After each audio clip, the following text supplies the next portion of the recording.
വിശേഷങ്ങള് എല്ലാവർക്കും സുഖം തന്നെയെന്ന് വിശ്വസിക്കുന്നു. ഞങ്ങളിവിടെ സുഖമായിരിക്കുന്നു. അപ്പോൾ ഞാനിന്ന് വന്നിരിക്കുന്നത് മന്തിയുടെ റെസിപ്പി ആയിട്ടാണ്. ഒരുപാട് പേര് എനിക്ക് മിക്കവാറും ഒരു ദിവസം ഒരു കമന്റെങ്കിലും വരുന്നതാണ് മന്തി വീഡിയോ ഇടുമെന്ന് ചോദിച്ചിട്ട്. ഞാൻ ഒരുപാട് തവണ ട്രൈ ചെയ്ത് നോക്കിയിട്ടുണ്ട്, പക്ഷെ നമ്മുടെ മനസ്സിന് പിടിക്കാത്തതുകൊണ്ടാണ് ഇടാതിരുന്നത്. പക്ഷെ ഈ ഒരു റെസിപ്പി ട്രൈ ചെയ്തപ്പോൾ എല്ലാവർക്കും നല്ല ഇഷ്ടപ്പെട്ടു. അതുകൊണ്ടാണ് ധൈര്യമായിട്ട് ഞാൻ മന്തിയുടെ റെസിപ്പി ആയിട്ട് വന്നിരിക്കുന്നത്. അപ്പൊ എല്ലാവരും തയ്യാറാക്കി നോക്കുക, അതിനുശേഷം ഫീഡ്ബാക്ക് പറയാൻ മറക്കരുത്. അപ്പോൾ ഒട്ടും താമസിയാതെ നമുക്ക് എങ്ങനെയാണ് രുചികരമായ ചിക്കൻ മന്തി തയ്യാറാക്കാം എന്ന് നോക്കിയിട്ട് വരാം. അപ്പോൾ നമുക്ക് എങ്ങനെയാണ് വളരെ ടേസ്റ്റി ആയിട്ടുള്ള ചിക്കൻ മന്തി തയ്യാറാക്കാം എന്ന് നോക്കാം. അതിനുവേണ്ടി ഞാനിവിടെ എടുത്തിരിക്കുന്നത് 1 കിലോ ഫ്രഷ് ചിക്കൻ ആണ്. ഇത് എല്ലോട് കൂടിയുള്ള ചിക്കൻ നന്നായി വാഷ് ചെയ്തതിന് ശേഷം വരഞ്ഞ് കൊടുത്തിട്ടുണ്ട് കേട്ടോ. അപ്പൊ നന്നായി വരയണം, എന്നാൽ മാത്രമാണ് നമ്മൾ മാരിനേറ്റ് ചെയ്തിരിക്കുന്ന മുളകും എല്ലാ മസാലയൊക്കെ അതിലോട്ട് പോവുള്ളൂ. അപ്പോൾ സമയം ഉണ്ടെന്നുണ്ടെങ്കിൽ ഓവർനൈറ്റ് മാരിനേറ്റ് ചെയ്യുകയാണെങ്കിൽ അത്രയും നന്നായിരിക്കും. അപ്പൊ നല്ലോണം മസാലയൊക്കെ ചിക്കനിലോട്ട് പിടിച്ചു കഴിഞ്ഞാൽ ഉണ്ടാക്കുന്ന സമയത്ത് നല്ല ടേസ്റ്റി ആയിട്ടുള്ള ചിക്കൻ കിട്ടും നമുക്ക്. അല്ലെങ്കിൽ മിനിമം 2 മണിക്കൂറെങ്കിലും മാരിനേറ്റ് ചെയ്ത് വെക്കുകയാണെങ്കിൽ നന്നായിരിക്കും. അപ്പൊ ഞാനിപ്പോൾ ഇത് ഓവർനൈറ്റ് മാരിനേറ്റ് ചെയ്ത് വെക്കാൻ പോവുകയാണ്. ചിക്കൻ മാരിനേറ്റ് ചെയ്യാൻ വേണ്ടിയിട്ട് നമുക്കൊരു ബൗളിലോട്ട് ആദ്യം തന്നെ ചേർത്ത് കൊടുക്കേണ്ടത് മുളക് പൊടിയാണ്. ഞാനിവിടെ 2 തരത്തിലുള്ള മുളക് പൊടി ഉപയോഗിക്കുന്നുണ്ട്. ആദ്യം കാശ്മീരി മുളക് പൊടി നമുക്ക് 1.5 ടേബിൾ സ്പൂൺ ഇട്ട് കൊടുക്കാം. നല്ല കളർ കിട്ടാൻ വേണ്ടിയിട്ടാണ് കാശ്മീരി മുളക് പൊടി ചേർക്കുന്നത് കേട്ടോ. അതുകൂടാതെ നമുക്ക് എരിവുള്ള മുളക് പൊടി 1/2 ടേബിൾ സ്പൂൺ, പിന്നെ ഒരു 1/4 ടീസ്പൂൺ ടർമറിക് പൗഡർ മഞ്ഞൾപ്പൊടി, 1 ടേബിൾ സ്പൂൺ ഇഞ്ചി വെളുത്തുള്ളി പേസ്റ്റ്. പിന്നെ നമുക്ക് ഇതിലേക്ക് ചേർത്ത് കൊടുക്കേണ്ടത് 2 ക്യൂബ്, ഞാനിവിടെ മാഗിയുടെയാണ് ഉപയോഗിക്കുന്നത്, മാഗി ചിക്കൻ സ്റ്റോക്കാണ്. അത് നല്ലൊരു ഫ്ലേവർ കിട്ടാൻ വേണ്ടിയിട്ടാണ് നമ്മളിത് ഉപയോഗിക്കുന്നത് കേട്ടോ. അപ്പൊ നന്നായിട്ട് കൈ കൊണ്ട് ഇങ്ങനെ ഞരടി ഇട്ട് കൊടുക്കാം. ഇനി നമുക്ക് കുറച്ച് ഐറ്റംസ് ഒന്ന് നന്നായി ചതച്ചെടുക്കണം. അതിലോട്ട് ഇത്രയും ചെറിയൊരു കഷ്ണം പട്ട ഇട്ട് കൊടുക്കാം. ഇടിക്കല്ലിൽ ഇടിക്കണമെന്നൊന്നുമില്ല കേട്ടോ, മിക്സിയിൽ നന്നായിട്ടൊന്ന് ക്രഷ് ചെയ്തെടുത്താലും മതിയാകും. അപ്പൊ കുറച്ച് അളവുള്ളത് കൊണ്ട് മാത്രമാണ് ഇടിക്കല്ലിൽ ഇടുന്നത്. 3 ഏലക്ക ഇട്ട് കൊടുക്കാം, 4 ഗ്രാമ്പു, 1/2 ടീസ്പൂൺ കുരുമുളക് ഹോള്, 1/2 ടീസ്പൂൺ ക്യൂമിൻ സീഡ്സ്, അതായത് നല്ല ജീരകം, ചെറിയ ജീരകം ഇട്ട് കൊടുക്കുക. ഇതെല്ലാം കൂടി നന്നായിട്ടൊന്ന് പൊടിച്ചെടുക്കാം. ഒരുപാട് ഫൈൻ പൗഡർ ആവണ്ട, ജസ്റ്റ് ഒന്ന് ക്രഷ് ചെയ്താൽ മാത്രം മതിയാവും. ഓക്കെ, നമുക്കിതിൽ നിന്ന് ഏലക്കയുടെ തൊലി മാത്രം അങ്ങ് റിമൂവ് ചെയ്ത് കളയാട്ടോ. ഇത് കളയാ, ബാക്കിയുള്ളത് നമുക്ക് നമ്മുടെ മുളക് പൊടിയുടെ കൂട്ടത്തിൽ കൂടെ ചേർത്ത് കൊടുക്കാം. ഇനി ഞാൻ ഇതിലേക്ക് ചേർത്ത് കൊടുക്കാൻ പോകുന്നത് ലെമൺ ജ്യൂസ് ആണ്. ആദ്യം 1 ടേബിൾ സ്പൂൺ ചേർത്ത് കൊടുത്ത് നോക്കുക, എന്നിട്ട് മിക്സ് ചെയ്തിട്ട് ടേസ്റ്റ് ചെയ്തിട്ട് വേണമെങ്കിൽ മാത്രം എക്സ്ട്രാ ചേർത്ത് കൊടുക്കുക. ആദ്യമേ തന്നെ ഒരുപാട് ലെമൺ ജ്യൂസ് ഒഴിക്കണ്ട കേട്ടോ. പിന്നെ നമുക്ക് വേണ്ടത് ഉപ്പാണ്, 1 ടീസ്പൂൺ ഇട്ട് കൊടുക്കുക, എന്നിട്ട് ആവശ്യമുണ്ടെങ്കിൽ പിന്നെ എക്സ്ട്രാ ചേർത്ത് കൊടുക്കുക. പിന്നെ അവസാനമായിട്ട് ചേർക്കുന്നത് ഓയിലാണ്. ഒലിവ് ഓയിൽ ഉപയോഗിക്കാം, അതല്ലെങ്കിൽ സൺഫ്ലവർ ഓയിലോ എന്താ ഉപയോഗിക്കാം കേട്ടോ. അപ്പോൾ 4 ടേബിൾ സ്പൂൺ ചേർത്ത് കൊടുക്കാം. നന്നായിട്ട് അങ്ങ് മിക്സ് ചെയ്ത് കൊടുക്കാം. ഇതിൽ കുറച്ച് പച്ചമുളക് അല്ലെങ്കിൽ കാന്താരി മുളക്, ഞാനിവിടെ കാന്താരി മുളകാണ് ഉപയോഗിക്കുന്നത് കേട്ടോ. ഒരു 3-4 കാന്താരി മുളക് കൂടെ ചതച്ച് ഇതിലേക്ക് ഇടുകയാണെങ്കിൽ ഒരു എക്സ്ട്രാ ടേസ്റ്റ് ആയിരിക്കും ആ ചിക്കനൊക്കെ. അപ്പോൾ പക്ഷെ നിങ്ങൾക്ക് താല്പര്യം ഇല്ലെങ്കിൽ ഒഴിവാക്കാം. ഓക്കെ, എടുക്കുമ്പോൾ ശ്രദ്ധിക്കണം കേട്ടോ. വീണ്ടും മിക്സ് ചെയ്യാം. ഉപ്പൊക്കെ നോക്കിയിട്ട് അഡ്ജസ്റ്റ് ചെയ്യാൻ മറക്കരുത്. ഉപ്പും പുളിയും എരിവൊക്കെ നിങ്ങളുടെ ഇഷ്ടത്തിനനുസരിച്ച് മാറ്റം വരുത്താം.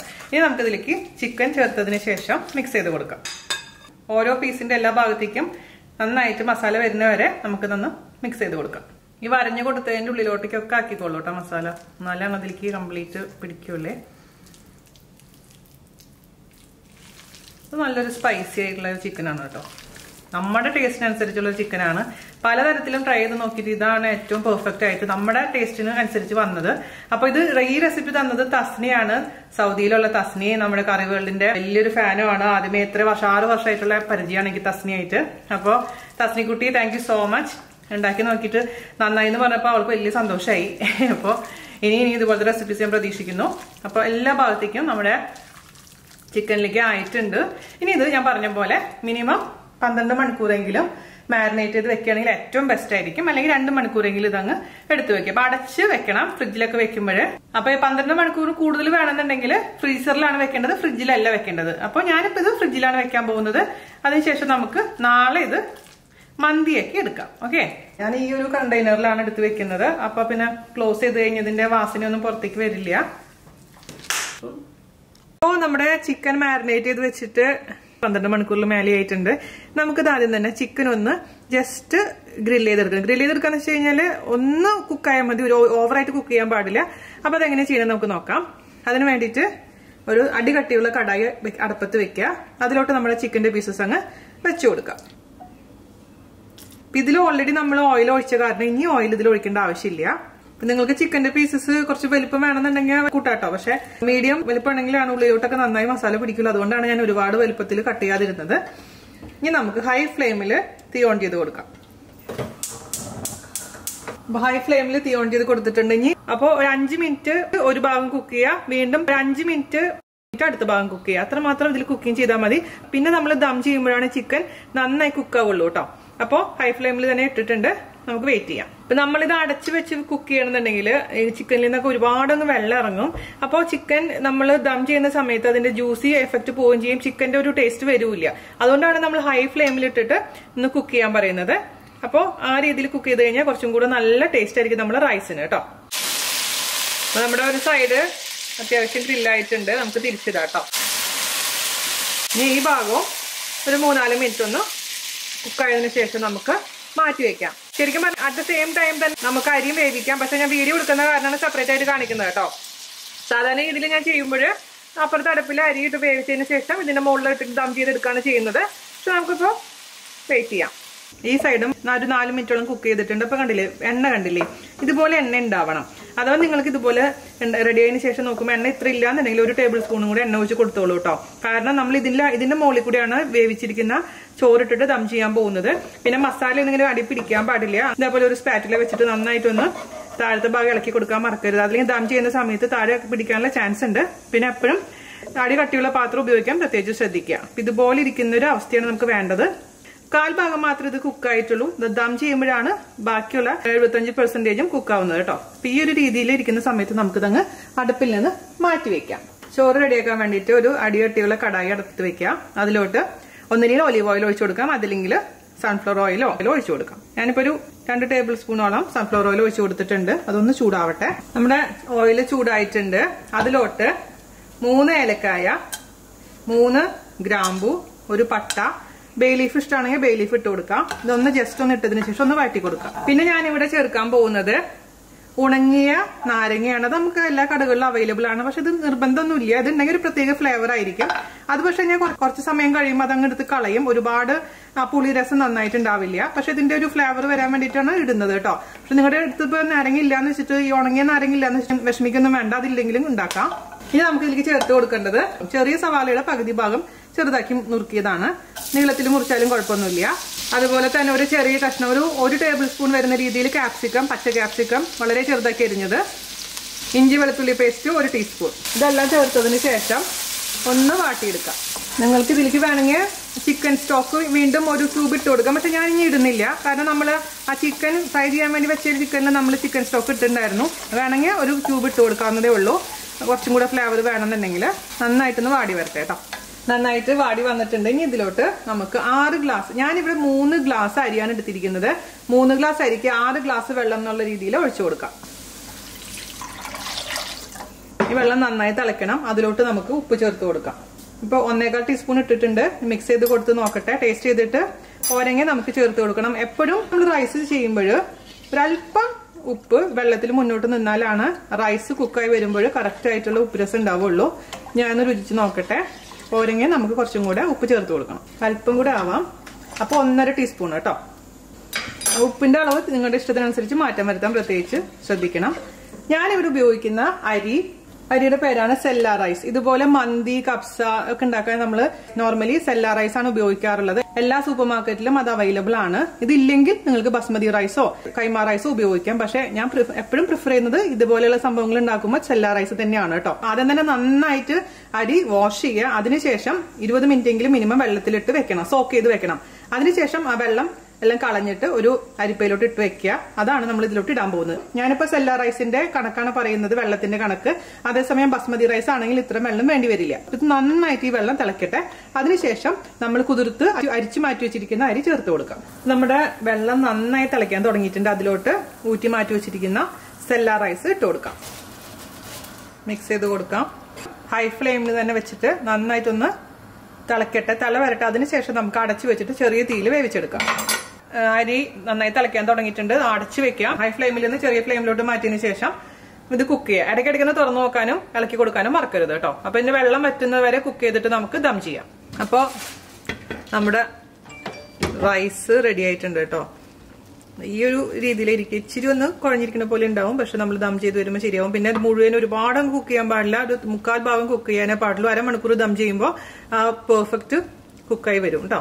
അപ്പൊ ഇനി ഞാൻ ഈ നമ്മുടെ നാരങ്ങ എടുത്ത് കളയും, കാരണം കൂടുതൽ ഇതിന്റെ പുളിരസം വന്നു കഴിഞ്ഞാൽ നന്നായി ഉണ്ടാവില്ല. ഇനി നമുക്ക് ദം ചെയ്യാൻ തുടങ്ങാം. ചിക്കന്റെ മുകളിലോട്ട് ചോറിട്ട് കൊടുക്കാൻ പോവുകയാണ്. ഞാൻ അതിന്റെ മുകളിലേക്ക് ഒരു 5-6 പച്ചമുളക് ഇങ്ങനെ കുത്തി വെക്കാട്ടോ. ആ പച്ചമുളകിന്റെ ഒരു ഫ്ലേവർ വരാൻ വേണ്ടിയിട്ടാണ് അങ്ങനെ ചെയ്യുന്നത്. അത് മാത്രമല്ല, അതിന്റെ കൂട്ടത്തിൽ കൂടെ ചാർക്കോൾ ഒന്ന് പുകയ്ക്കണം. കത്തിച്ച ചാർക്കോൾ വെച്ചിട്ടുണ്ട്, അതിന്റെ മുകളിൽ കൂടെ കുറച്ച് ഓയിൽ ഒഴിച്ചു കൊടുക്കണം. എന്നിട്ട് അപ്പൊ തന്നെ മൂടണം കേട്ടോ. പിന്നെ വേറൊരു കാര്യം ശ്രദ്ധിക്കുക, നമ്മുടെ ലിഡ് എപ്പോഴും കവർ ചെയ്ത് വെക്കണം. അതിൽ കൂടെ ഓട്ടേന്ന് അല്ലെങ്കിൽ ഇതൊക്കെ പുറത്തേക്ക് പോകും. ലോ ഫ്ലെയിമിൽ നമുക്ക് അരമണിക്കൂർ ഇത് ദം ചെയ്യാം കേട്ടോ. ചെറിയ അടുപ്പിലാണ് ഞാൻ വെക്കാൻ പോകുന്നത്. ലോ ഫ്ലെയിമിൽ അരമണിക്കൂർ. അതിനുശേഷം നമുക്ക് നോക്കാം. അപ്പോൾ നമുക്ക് ഇതിലേക്ക് വേണ്ടിയിട്ടുള്ള ഒരു സ്പെഷ്യൽ ചട്നി, തക്കാളി ചട്നി ഉണ്ടാക്കാൻ തുടങ്ങാം. ഞാൻ കപ്സയിലും ഈ റെസിപ്പി കാണിച്ചിട്ടുണ്ടായിരുന്നു കേട്ടോ. അപ്പോൾ കപ്സ് കാണാത്തവർക്ക് ഇത് വേണ്ടിയിട്ടാണ് ഇപ്പോൾ കാണിക്കുന്നത്. അപ്പോൾ അതിന് വേണ്ടിയിട്ട് ഞാനിവിടെ എടുത്തിരിക്കുന്നത് 2 വലിയ നല്ല പഴുത്ത തക്കാളിയാണ്. ചെറിയ ചെറിയ പീസസ് ആയിട്ട് മുറിച്ച് വെച്ചിട്ടുണ്ട്. അത് നമുക്ക് ഒന്നില്ലെങ്കിൽ ചോപ്പറിൽ ചോപ്പ് ചെയ്തെടുക്കാം, അതല്ലെങ്കിൽ മിക്സിയുടെ ചെറിയ ജാറിൽ ഇട്ടിട്ട് ജസ്റ്റ് വിപ്പ് ചെയ്ത് എടുത്താൽ മതി. ഒരുപാട് അങ്ങ് പേസ്റ്റ് ആക്കാൻ പാടില്ല, അത് മാത്രം നിങ്ങളൊന്ന് ശ്രദ്ധിച്ചാൽ മതി. അപ്പോൾ ആദ്യം തന്നെ ഞാൻ തക്കാളി ഇതിലേക്ക് ഇട്ടതിന് ശേഷം ഒന്ന് നന്നായിട്ട് വിപ്പ് ചെയ്തെടുക്കട്ടെ കേട്ടോ. ചെറിയ കഷ്ണങ്ങളായിട്ട് മുറിച്ചിടുകയാണെങ്കിൽ പെട്ടെന്ന് തന്നെ ഇത് അരഞ്ഞു കിട്ടും. ഓവറായിട്ട് അറിയാൻ പാടില്ല, ചെറുതായിട്ട് ഒരു ഗ്രേനി പോലെ ഇങ്ങനെ കിടക്കണം, അതാണ് അതിന്റെ ടേസ്റ്റ് കേട്ടോ. അപ്പോൾ മൊത്തത്തിലുള്ള തക്കാളി ഞാൻ ഇതേപോലെ ഒന്ന് അരച്ചെടുത്തിട്ട് ഒരു ബൗളിലോട്ട് ഇട്ട് കൊടുക്കാം. കുറച്ചും കൂടെ തക്കാളി ഉണ്ട്, അതിന്റെ കൂട്ടത്തിൽ കൂടെ പച്ചമുളക് ചേർത്ത് കൊടുക്കുക. പച്ചമുളകിന്റെ എരിവ് അനുസരിച്ചും നിങ്ങൾക്ക് എത്ര വേണം എന്നുള്ളത് നിങ്ങൾ തീരുമാനിക്കണം കേട്ടോ. നല്ല സ്പൈസി ആക്കണം എന്നുള്ളതെങ്കിൽ കൂടുതൽ പച്ചമുളക് അരിഞ്ഞിട്ട് കൊടുക്കുക. ഞാൻ ഒരു 4 പച്ചമുളകും 4 കാന്താരി മുളക് എടുക്കുന്നുണ്ട്. ഇച്ചിരി അത്യാവശ്യം സ്പൈസി ആയിക്കോട്ടെ എന്ന് വെച്ചിട്ടാണ് കേട്ടോ. അപ്പോൾ അത് നിങ്ങൾ എപ്പോഴും ശ്രദ്ധിക്കണേ. പിന്നെ നമുക്ക് വേണ്ടത് കുറച്ച് മല്ലിയുടെ ഇല ഒരുപാട് വേണ്ട, ഒരുപാട് തണ്ട് ഞാൻ എടുത്തിട്ടില്ല. അപ്പോൾ ഒരു കൈ പിടി കേട്ടോ. അതും കൂടെ ഇതിലിട്ടതിന് ശേഷം ഇതേപോലെ തന്നെ നമുക്ക് നന്നായിട്ടൊന്ന് ക്രഷ് ചെയ്തെടുക്കാം. ഈ മല്ലിയുടെ ഇലയൊക്കെ നന്നായി വാഷ് ചെയ്യാൻ പ്രത്യേകിച്ച് ശ്രദ്ധിക്കണം കേട്ടോ, കാരണം നിറയെ മണ്ണാണ് അതിൽ. അപ്പോൾ നമ്മളുടെ ആ ചട്നിയിലൊക്കെ വാഷ് ചെയ്തിട്ടില്ലെങ്കിൽ നിറയെ മണ്ണുണ്ടാവും. അതെപ്പോഴും മല്ലിയുടെ ഇല, പുതിനയുടെ ഇല, എല്ലാ ഇലകളും. ഇത് ലാസ്റ്റ് ബാച്ചാണ്. ഇത് നമ്മളെ ബൗളിലോട്ട് ഒഴിച്ചു കൊടുക്കുക. നന്നായി മിക്സ് ചെയ്ത് കൊടുക്കുക.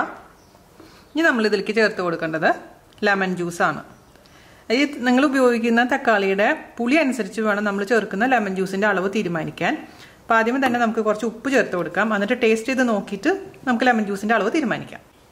ഉപ്പ് നമുക്ക് ചേർത്ത് കൊടുക്കാം, മിക്സ് ചെയ്യാം. രുചിച്ച് നോക്കിയിട്ട് ലെമൺ ജ്യൂസ് ഒഴിച്ചു കൊടുക്കാം. 1 ടേബിൾ സ്പൂൺ ലെമൺ ജ്യൂസ് നമുക്ക് ആദ്യം ഒഴിച്ചു കൊടുത്ത് നോക്കാം കേട്ടോ. വെള്ളമൊന്നും ഒഴിക്കാൻ പാടില്ല, ഈ നമ്മുടെ തക്കാളിയുടെ ആ ഒരു വെള്ളം തന്നെ മതിയാവും. അടിപൊളിയുണ്ട്. അപ്പോൾ നമ്മുടെ സൂപ്പർ ടേസ്റ്റി ആയിട്ടുള്ള ചട്നി റെഡി. അപ്പോൾ നമുക്ക് ഇനി മന്തി റെഡി ആയി കഴിഞ്ഞാൽ എടുത്ത് സെർവ് ചെയ്യാം. അരമണിക്കൂർ കഴിഞ്ഞിട്ടുണ്ട് കേട്ടോ. ഞാൻ ഇത് തുറക്കാം. എന്നിട്ട് ഞാനൊരു പീസ് ചിക്കൻ ഒന്ന് നോക്കട്ടെ. കറക്റ്റായിട്ട് കുക്കായിട്ടില്ലെങ്കിൽ കുറച്ചും കൂടെ നേരം നമുക്ക് ദം ചെയ്യേണ്ടതായിട്ട് വരും. അതെപ്പോഴും നോക്കണം കേട്ടോ. നല്ല ചോറൊക്കെ നല്ല ഫ്ലഫി ആയിട്ടുണ്ട്. പക്ഷെ നിങ്ങൾ നോക്കുമ്പോൾ ഇപ്പോൾ ചിലപ്പോൾ ചോറ് ഇച്ചിരി കുഴഞ്ഞ പോലെ തോന്നും. പക്ഷെ പേടിക്കരുത്, കാരണം ഇത് തണുക്കുമ്പോൾ കറക്റ്റായിട്ട് വരും. ഒരു പീസ് ചിക്കൻ നോക്കട്ടെ. നല്ലതായിട്ട് കുക്കായിട്ടുണ്ട്. അപ്പോൾ നമുക്ക് ധൈര്യത്തോട് കൂടിയിട്ട് നമുക്ക് ഈ മേലത്തെ ഭാഗത്തെ ചോറ് കുറച്ച് ഒന്ന് മാറ്റാം. അതിന് ശേഷം എല്ലാം കൂടി മിക്സ് ചെയ്തതിന് ശേഷം നമുക്ക് സെർവ് ചെയ്യാം കേട്ടോ. അപ്പോൾ അതിന് തന്നെ നമ്മുടെ കുത്തി വെച്ചിരിക്കുന്ന പച്ചമുളകൊക്കെ എടുത്ത് മാറ്റാം. അപ്പോൾ നിങ്ങളുടെ ചോറ് ഭയങ്കര ഡ്രൈ ആയിരിക്കണമെന്ന് താല്പര്യം തോന്നുകയാണെങ്കിൽ 6 ഗ്ലാസ്സിന് പകരമായിട്ട് 5.5 ഗ്ലാസ് വെള്ളം ചേർത്താൽ മതിയാവും. എനിക്ക് ഇച്ചിരി ഒന്ന് കുഴഞ്ഞിരിക്കുന്ന ചോറാണ് ഇഷ്ടം, അതുകൊണ്ടാണ് ഞാൻ ഇത്രയും വെള്ളം ഒഴിച്ചിരിക്കുന്നത്. 1 ഗ്ലാസ് അരിക്ക് 2 ഗ്ലാസ് എന്നുള്ള രീതിയിൽ കേട്ടോ. ഓക്കെ, ഇനി നമുക്ക് അങ്ങ് മിക്സ് ചെയ്ത് കൊടുക്കാം. ചിക്കനൊക്കെ നല്ലോണം വെന്തിട്ടുണ്ട്, നല്ല മസാലയൊക്കെ പിടിച്ചിരിപ്പുണ്ട്. അപ്പോൾ നമ്മുടെ ടേസ്റ്റി ആയിട്ടുള്ള അതേസമയം ഈസി ആയിട്ടുള്ള മന്തി റെഡി ആയിട്ടുണ്ട്. അപ്പോൾ സ്പൈസ് ലെവലൊക്കെ നിങ്ങളുടെ ഇഷ്ടത്തിനനുസരിച്ച് അഡ്ജസ്റ്റ് ചെയ്യാൻ മറക്കരുത്. ഞാൻ പറഞ്ഞ പോലെ തന്നെ നന്നായിട്ട് കുക്കായിട്ടുള്ള റൈസാണ്. 6 ഗ്ലാസ് വെള്ളം അല്ലെങ്കിൽ 5.5 ഗ്ലാസ്, അതനുസരിച്ച് അഡ്ജസ്റ്റ് ചെയ്യാം കേട്ടോ. പിന്നെ ഇത് ഇരിക്കും തോറും മൂരച്ച് വരിക എന്ന് പറയില്ല നമ്മളെ ചോറ്. അപ്പോൾ നന്നായിട്ട് വെന്തിട്ടുണ്ടെങ്കിൽ മാത്രമേ ടേസ്റ്റ് ഉണ്ടാവുള്ളൂ. അല്ലെങ്കിൽ ചോറ് ഇങ്ങനെ ഒട്ടും തന്നെ മിക്സ് ആവാത്ത പോലെ വേറിട്ട് കിടക്കുന്ന പോലെ തോന്നും. അതുകൊണ്ടാണ് ഞാൻ ഇത്രയും വെള്ളം ഒഴിച്ചിരിക്കുന്നത്. അതനുസരിച്ച് അഡ്ജസ്റ്റ് ചെയ്യാം. അപ്പോൾ ഇത്രയുള്ള പരിപാടി നമ്മൾ ടേസ്റ്റി ആയിട്ടുള്ള മന്തി, അതായത് ഇപ്പം നിങ്ങൾ പറയും ചിലപ്പോൾ ഇതെല്ലാം റിയൽ മന്തി, നമ്മൾ ഉണ്ടാക്കി നോക്കിയിൽ വെച്ചിട്ട് ഏറ്റവും പെർഫെക്റ്റ് ആയിട്ടുള്ള നമ്മുടെ ടേസ്റ്റ് ബഡ്സിന് ഇഷ്ടപ്പെട്ട മന്തിയാണ് ഞാനിത് കൊണ്ടുവന്നിരിക്കുന്നത്. അപ്പോൾ എല്ലാവരും തയ്യാറാക്കി നോക്കിയതിന് ശേഷം അഭിപ്രായം പറയാൻ മറക്കരുത്. ഫോട്ടോ എടുത്തതിന് ശേഷം നമുക്ക് ജാൻചേട്ടന് ടേസ്റ്റ് ചെയ്യാൻ കൊടുക്കാം. ഓക്കെ, ചിക്കൻ, ചോറ്, മറ്റേ ചട്നി എടുക്കുക. Can I eat? എന്നുണ്ടപ്പാ ഇന്നലെ കഴിച്ച അതേപോലെ ഇത് ഒരു ദിവസത്തെ ഗ്യാപ്പിൽ വീണ്ടും ഉണ്ടാക്കിയതാണ് കേട്ടോ. പരീക്ഷണം വീണ്ടും മന്തി കഴിക്കാൻ വേണ്ടി.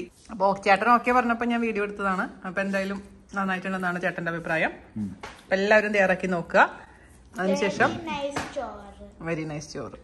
ആ നന്ദുവിന് ഈ ടൊമാറ്റോ ചട്നി ഇഷ്ടമല്ല, അതാണ് പറഞ്ഞിരിക്കുന്നത്. മന്തിയുടെ ഇറച്ചിക്കറിലും ചോറും തക്കാളി ചട്നിയും കൂടെ കഴിക്കാനായിട്ട് അപ്പൊ തരാം ഓക്കെ. അപ്പൊ അടുത്ത അടിപൊളിയായിട്ടുള്ള റെസിപ്പി ആയിട്ട് വരുന്നവരെ നന്ദി, നമസ്കാരം. Thank you. അവ കഴിക്കുന്നില്ലേ?